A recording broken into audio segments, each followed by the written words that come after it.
Gyvenimas kaip orkestras. Vieną dieną visi instrumentai skamba darniai, o kitą tarsi kas nors pavargsta. Profesorius dirigentas Donatas Katkus ir filologijos mokslo daktarė Laima Erika Katkuvienė žino, po 50 mečių kartu harmoniją reikia ir kurti, ir saugoti. Aš prisimenu, kad mūsų valgomajame atsirasdavo toks nedidelis kubiliukas ir tėvelis ten prišiečkavodavo, yra tau žodis šiečkavoti, tai reiškia pripjaustydavo kopūstų, morkų, spanguolių, kmynų ir taip toliau. Ir tai būdavo nelengvas darbas, bet mes labai mėgdavom tos kopūstus. Dabar situacija pasikeitė, gyvenimas eina į priekį ir greta raugintų kopūstų atsirado avizo. Tai yra natūralus fermentuotas raugas, kuris mums padeda išspręsti labai daug problemų. Daug žmonių nesupranta šitą dalyką. Labai, man taip skaudu, kaip išeini į gatvę, bėgi, aš paprastai mėgstu bėgioti, bėgi ir suprantat, ir žiūri, eina sulėgęs senukas. Supranti, kad jis nesupranta raugo funkcijos. Aš tiek nedariau klaidų, bet durnas buvau, kvailas. Ir dabar aš pradėjau suprasti, ką tai reiškia. Raugink save, gerk papildus. Ir tada suprasti, kad gyvenimas dar gali būti gražus. Donato ir Laimos namuose ekologiški fermentuoti gėrimai ir raugai avizo tapo natūralia kasdienybės dalimi. Jie sako, kad šie fermentuoti gėrimai įneša lengvumo ir padeda palaikyti savąjį ritmą. Aš galiu pasakyti, kad aš netikėjau, kad kažkoks tai čirkelė gėrimo gali šitaip pakeisti požiūrį į save. Žmogus įsivaizduoja savo kūną, savo organų funkcionavimą neteisingai. Ir jisai paima ir numiršta. A dirigentai, pažiūrėkit, kaip ilgai gyvena. Jie pripratę ne tai, kad klausyti savo organus, liepti savo organams, įsakyti, kaip diriguojant kažkokią simfoniją. Ir tu sakai, kepenys, žiūrėkite, kepenys. Buvau labai nusistatęs prieš kepenys. Labai. Iki tol, kol aš nepradėjau gerti avizo. Šitie dalykai yra nepaprastai svarbus yra. Laima, žmogus, kuriam tvarka yra ramybė. Todėl avizo jai tapo ne tik gėrimo, bet ir mažytė kasdienio balanso dalimi. Mes su Donatu esam gana skirtingi. Jisai daugiau toks improvizatorius, aš labiau mėgstu tvarką.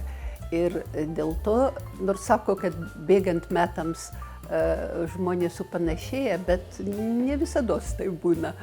Ir yra viena sritis, kurioje mes nesipykstam, tai avizo gėrimas.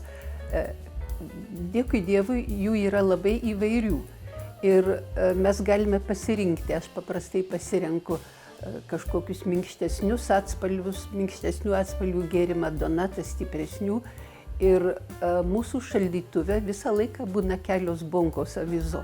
Taip kad šiuo požiūriu mes sutarėme taikiai. Renkantis produktų sudėtį arba, sakykime, papildant, daleiskim, minėtą avižų raugą kažkokiais tai priedais, tai va tie ir buvo renkami tokie, kad atitiktų mūsų tą produktų filosofiją, rūgštų sveikatų skonį. Tai va šaltalankiai, svarainiai, sakykime, juodieji serbentai, jie visi turi labai daug askorbo rūgšties savyje, labai daug papildomų vitaminų. Mūsų žarnynas nuolat turi išlaikyti harmoniją. Kai sumažėja gerųjų bakterijų ir atsiranda disbiozė, žarnyno mikrobiotos pusiausvyros sutrikimas, kūnas tai greitai pajunta, gali suprastėti virškinimas, atsirasti sunkumo ar diskomforto jausmas, todėl švelni kasdienė priežiūra yra svarbi. Įvairių lygų siejama su disbakterioze. Pirmiausia, aišku, žarnyno lygos, uždegiminės žarnyno lygos, dirgliojo žarnos sindromas, bet lygiai taip pat įvairios sisteminės, netgi autoimuninės lygos yra susijęs su žarnyno sveikata. Neurotransmiteriai, serotoninas, dopaminas gaminasi taip pat ir žarnyne, taip kad netgi mūsų psichinė sveikata irgi susijusi su mūsų žarnyno sveikata. Laima ir Donatas juokauja, kad be ekologiškų fermentuotų gėrimų ir raugų avizo, jų dienų orkestras skambėtų žymiai griežčiau. O su avizo, sako jie, gyvenimo ritmas tampa švelnesnis ir lengvesnis. Aš visą gyvenimą dėsčiau anglų kalbą ir bėgant laikui pastebėjau, kad tarp amžėjimo ir kalbos mokymo yra daug panašumų. Ir vienoj srity ir kitoj srity reikia laikytis tam tikrų taisyklių. Tada gyvenimas pasidaro toks aiškesnis. Viena mano pagrindinių taisyklių, kai atsikeliu, tai yra maždaug 30 minučių mankšta. Po to išeinu pasivaikščioti su mūsų Džoika. Ir kai sėdam pusryčiauti su Donatu, visada pasidedu greta avizo bonką. Ir juntu, kad gyvenimas pasidaro ryškesnis, pilnesnis ir sveikesnis. Esu surinkusi per gyvenimą nemažai ligų, bet kai pradėjom abudu naudoti šitą gėrimą, man atsirado daugiau jėgų, daugiau optimizmo ir gyvenime pradedu matyti tokį šviesesnį. Profesorė Dalia Sekmokienė primena, fermentuoti produktai yra natūrali kasdienės mitybos dalis, padedanti palaikyti žarnyno balansą, o kartu ir bendresnę savijautą. Daug kas pavartoja, pavyzdžiui, daugiau uogų, daugiau fermentuotų produktų, sako, kad geriau jaučiasi, žvaliau jaučiasi. Jeigu mes vartojame daug fermentuotų produktų, netgi sumažėja įrodyta toks rodiklis kraujyje homocisteinas. Kai jis mažesnis, geriau veikia du dalykai – endokrininė sistema per metilinimo procesus, nes gali vienas hormonas virsti kitu, prijungdamas, atjungdamas metilo grupę, o kitas vidinio antioksidantų įsisavinimą. Ir vartojant fermentuotus produktus, ne tik tai gaunam tų oksidantų, bet jeigu didelis homocisteinas, tai tų antioksidantų gali neįsisavinti arba negaminti kepenys glutationo. Taigi, jeigu mes gausim fermentuotų produktų, tai atkursime tą funkciją, sumažinsime homocisteiną, nes labai daug B grupės vitaminų yra fermentuotose produktuose. Nes B grupės vitaminai labai būtini būtent vidinio antioksidantų įsisavinimui ir sumažinimui to neigiamo rodiklio homocisteino, nes kai jis didelis, organizmas įsiderina ir irgi prasideda daug lėtinių infekcinių ligų, netgi smegenų ligų. Raugas yra žmogaus gyvybės dalykas. Grybai. Kodėl jie taip auga? Dėl to, kad tai yra raugas. Ir žmogus yra raugas. Ir jeigu žmogus supras, kad jis yra raugas, kad jis turi savo vidų, kurį reikia rauginti. Fermentacija – tai procesas jungiantis gamtos išmintį ir mūsų kūno poreikius. Donato metaforos ir mokslas čia susitinka vienoje vietoje – stiklinėje natūralaus avizo. Negalima savo kūno naudoti kaip kažko tai svetimo. Kūnas turi būti tavo kūnas. O aš visą laiką galvojau, kad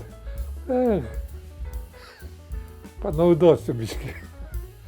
Ir tai čerką padarai. Ne čerką, tokią stiklinytę pačytę. Ir negalvoji, kokį skystį tu geri. O reikia gerti tik tai, kas tau naudinga yra. Į sveikatą. Pakeičiau savo supratimą apie save. Aš pasidariau visiškai kitų žmogum. Atvirai pasakius, į Rokantiškes, nors prie pat Rokantiškių gyvenu, bet nenoriu. Nenoriu, atpuolė man tas reikalas yra. Laima sako neslepianti, avizo suteikia lengvumo, kuris padeda ir rašymui, ir naujų idėjų gimimui. Kai kūnas jaučiasi darniau, atsiranda vietos ir ateities planams. Iš ryto atsikeliu ryte, įsijungiu kompą, pasistatau greta bonką. Aišku, bonka avizo. Taip ir pradedu rašyti. Ir mano mėgstamiausias žanras yra prisiminimai. Esu parašiusi tokius ilgokus prisiminimus apie Anglų filologijos katedrą Vilniaus universitete ir kartu su kolegėm esam atspausdinę tuos prisiminimus. Du žmonės daugiau nei pusę amžiaus kartu – dirigentas ir filologė, kurie kasdien atranda, kaip palaikyti savo vidinę darną. Avizo tapo jų mažytė, bet svarbia kasdienybės detalė, padedančia išlaikyti lengvumą, ritmą ir gyvenimo skonį.